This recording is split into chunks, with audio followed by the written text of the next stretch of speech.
2005년으로 다시 돌아간다면 나는 애플을 살 수 있을까? 안녕하세요. 어, 10년 후에서 왔습니다입니다.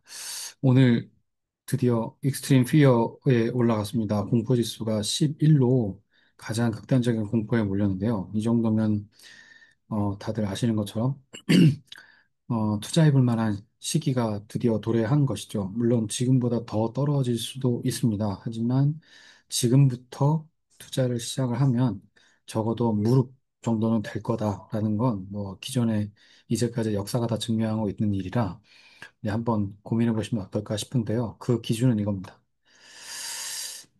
2005년부터 2015년까지 애플을 한번 생각해 보면, 이때 2005년 1월에 종가가 4.9달러였고요. 2005년 중 가장 낮은 가격은 2.4달러까지 내려갔었거든요. 근데 그때 이후로 애플의 2015년 12월 종가는 105달러. 그러니까 대략 20배가 오른 거고요. 최저 액수 기준으로 치면 뭐 40배까지도 가능한 그런 수치인 거죠. 연평균 복리가 36%에 도달하는 정말 엄청난 수익률인데, 만약에 2005년에 제가 애플 주식을 1,000만 원만 구입을 했다면, 2015년, 10년을 기다린 후에는 그 1,000만 원이 2억이 넘는 돈이 되어 있는 거죠.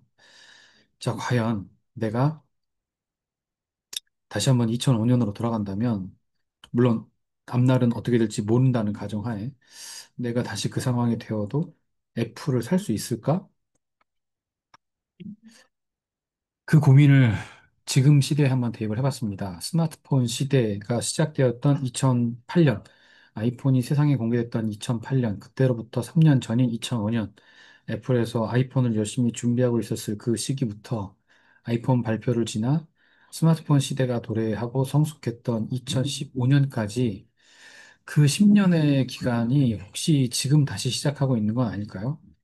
네, 이 상상은 망하면 3천이고 잘 되면 10억입니다. 그 대상으로 제가 보고 있는 것은 로켓랩, APLD, 비트마인이고요. 이 세 개의 기업을 제가 지금 선택한 이유는 변동성과 성장성 두 가지를 다 가지고 있는 기업이라고 생각이기 때문입니다. 음, 당연히 안정적인 투자를 위해서는 성장성만 봐야 되는데 제 상황에서는 조금 욕심을 내고 싶은 거죠. 그래서 좀 더 그 해당 기업의 주식을 더 많이 확보할 수 있는 기업이었으면 좋겠다는 생각을 했던 거죠. 그래서 변동성도 높고 성장성도 높은 기업들을 찾아보니 이제 제 눈에는 이 세 개의 기업이 어, 네, 보였습니다. 로켓랩은 우주 산업의 두 번째 혹은 세 번째 주자죠. 로켓랩은 어, 스페이스X만큼의 대형, 대용량, 대규모 기업은 당연히 아닌데 소형 위성 발사 서비스를 주로 하는 곳이어서 저는 이것도 분명히 수요가 있을 거라고 생각을 하거든요. 그래서 그리고 업계 2인자 혹은 3인자로서 분명히 자리매김할 수 있고요. 어, 네, 그리고 APLD 이건 데이터 센터 인프라를 제공하는 기업인데 노스다코타 지역의 80%의 전기를 제공받기로 한 15년 동안의 독점적인 계약이 있기 때문에 적어도 인공지능에 성숙하는 기간 동안에는 충분히 미국 본토 안에 있는 가장 효율적이고 가장 저렴하며 가장 매력적인 어, 그리고 이미 계약한 곳이 계약 수주 내용이 꽤 훌륭하기 때문에 괜찮은 퍼포먼스를 보여주지 않을까 기대되는 것이고요. 그 다음에 세 번째는 비트마인입니다. 비트마인은 이더리움을 수집하는 기업인데요. 이 기업은 톰 리라고 하는 사람을 수장으로 해서 마이크로 스트래티지 전략을 비트코인이 아니라 이더리움 기반으로 하는 기업입니다. 이 기업도 음, 저는 변동성과 성장성 둘 다 갖고 있는 기업인 것 같아서 이 세 개의 기업을 투자해 보고 싶거든요. 만약에 투자를 한다면 저는 이렇게 하려고 합니다. 먼저 이 기업들의 주가가 10% 떨어지면 400달러, 그러니까 대략 한 60만 원 정도 되는 돈이죠. 20%면 500달러, 30%면 600달러, 40%면 1200달러. 50%면 1,300달러. 10%, 20%, 30%까지가 1단계고요. 그다음에 40%, 50%, 60%가 2단계. 그리고 70%에 3,000달러, 80%에 5,000달러, 90%에 8,000달러. 여기가 3단계입니다. 1단계는 비교적 소액, 2단계는 제 기준에서는 중간쯤, 그리고 3단계 들어가면 네, 제 입장에서 굉장히 큰 돈이 투입되는 그런 상황이죠. 어, 만약에 제가 생각하는 이 세 기업의 주가가 최악이 돼서 90%까지 떨어진다라고 하면 저는 총 한화 기준 3,200만 원을 투입하는 셈이 됩니다. 물론 당연히 이건 이제 극단적인 경우고 실제로는 이 중에 일부 글쎄요 제 생각에는 50%까지 내려올 일이 있을까 싶기도 한데 어쨌든 계획은 이렇습니다.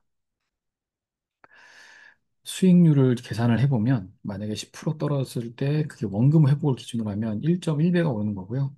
20%면 1.25배, 30%면 1.43배, 40%면 1.67배, 50%면 2배, 60%면 2.5배, 70%면 3.3배, 80%면 5배, 그리고 90%면 10배의 수익을 올릴 수 있는 거죠.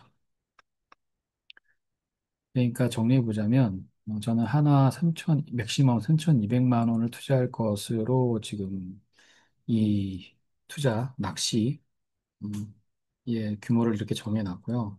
그리고 이것이 정상 원가로 최초의 원가로 회복된다면 이 금액은 대략 5배, 약 1.8억이 될 거고 저는 그리고 이게 원가 회복에서 그걸 바라보고 하는 건 아니고요. 이 원가가 회복된 상태에서 이후로 더 크게 발전하지 않을까? 제 바램은 보수적으로 잡아도 3배고요. 최대치를 잡으면 10배까지 더 상승할 수 있다고 생각을 하거든요. 이 10배라는 기준은 크게 두 가지인데, 하나는 현재까지 어, 인공지능 이 산업군에 투자하겠다고 밝힌 대기업들과 각 국가들의 예산, 로드맵만 봐도 대략 지금 투입된 금액의 10배 정도가 되거든요. 그래서 그 말은 앞으로 이 산업에 10배 이상 되는 돈이 현재 이미 소비된 돈보다도 10배나 더 많은 돈이 투입될 거라는 얘기이기도 하고, 그리고 두 번째는 스마트폰 시대 2005년부터 2015년 동안 전 세계의 테크 기업들이 스마트폰 시장의 연구 개발을 위해서 투입했던 예산, 자본, 그 자본을 계산해 봤더니 인공지능 예산이 그거의 10배더라고요. 음, 그 말은 스마트폰 시대에 스마트폰 시장이 성장했던 것보다 10배나 더 많은 돈이 이 인공지능 시장에 들어올 거라는 얘기죠. 그래서 저는 맥시멈으로 치자면 앞으로 인공지능, 인공지능 산업군에 들어와 있는 기업들은 10배 정도의 상승률이 있지 않을까라고 생각하거든요. 그래서 이런 결론을 내렸습니다. 네, 당연히 알고 있습니다. 저도 이제 기업을 투자를 시작한 지 한 5년쯤 되어서 이게 멀리서 보면 가만히 앉아서 상승을 즐긴 것 같이 보이지만 가까이 가면 그 사이에 얼마나 많은 혁곡들이, 얼마나 많은 계곡들이, 얼마나 많은 낭떠러지들이 있는지 저도 잘 알고 있습니다. 그래서 이런 영상을 만든 거고요. 이런 영상을 만들어서 제 생각을 좀 정리하고 선언하고 어, 고정시켜서 앞으로 10년을 버틸 힘을 좀 얻어보려고 하는 거죠. 음,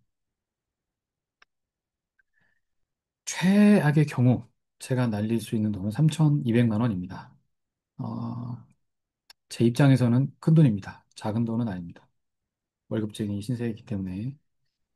하지만 하방은 3,200만 원으로 막혀 있는 대신에 상방은 네, 꽤 높은 수익을 바라볼 수 있는 상황이라고 저는 생각을 하거든요. 그래서 AI 시대가 본격화되고 제가 선택한 기업들이 각자의 로드맵대로 성공한다면 꽤 괜찮은 수익을 얻을 수 있지 않을까 그렇게 생각하고 있고요.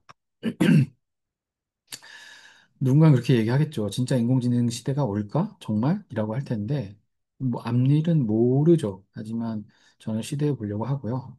제가 지금 이미 장담해서 말할 수 있는 건 인공지능 시대가 올까라는 질문은 틀렸습니다. 인공지능 시대는 이미 왔습니다. 왜냐고요? 우리가 손을 뻗으면 바로 그곳에 인공지능이 있으니까요.